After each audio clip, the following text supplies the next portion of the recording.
Hello everyone and welcome back to my channel. Today I'll be talking about GIN and TMX files. Since a lot of people probably don't know the difference between the two types of sounds, I decided to make this video. So this is how I'm gonna do this.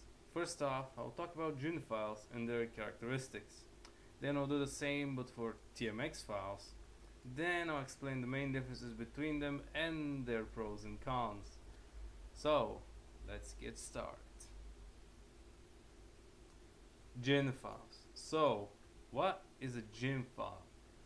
Well, the GIN extension is often used by car ECU software to record stuff like dyno results.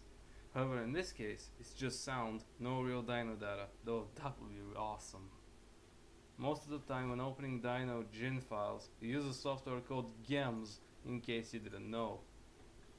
The way you open NFS GIN files though requires software from ZenHacks, which thankfully isn't too hard to find.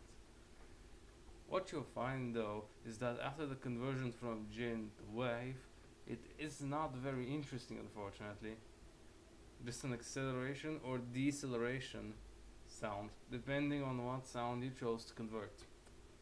This would be the end of this segment if it weren't for ABK files. These are used in every Need for Speed game made by Blackbox. They represent a file with a bunch of sounds which sound like the car, for example, is just staying at a fixed RPM. These were used by cars in NFS Underground 2 till Carbon to boost the car sound more. There are also SWT and ABK files which are used for shifting and stuff. The reason you hear that funny shifting sound when using the Carrera GT in most Need for Speed games. TMX files. So, what is a TMX file now? Well, these are way more interesting and mysterious than GN files. First off, don't Google them, you won't get any results there. In fact, the most people really know about them is that they contain multiple sounds within them. Here's an example. Opening these things is a pain in the ass since you really need to know what you need to do. Thankfully, you don't have to convert anything in this case. It doesn't compensate for the stupid stuff in every other aspect of the process, but it's something at least. All of the sounds in the TMX files are written in an EA WAV format of sorts. Unfortunately, you can't make custom TMX files at the moment, unlike with GIN files.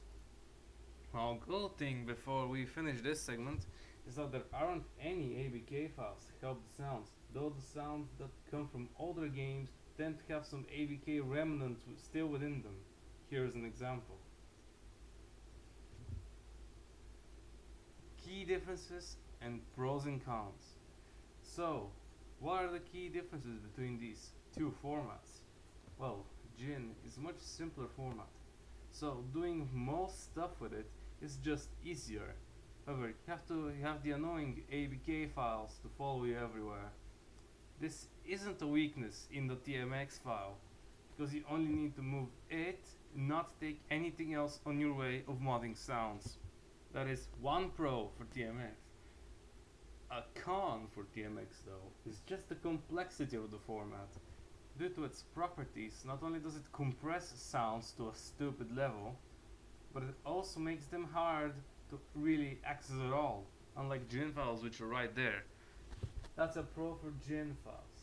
Now, which format is the best? Well, as the saying goes, it's personal preference really. One is harder to make while the other is a hassle to do anything past making it.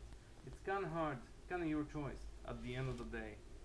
Personally took upon TMX because I like torturing myself, I guess, but also because I found it interesting the first time I tried doing stuff with them. Anyway, that's it for this video. Hope you stay safe and have a good day. Bye!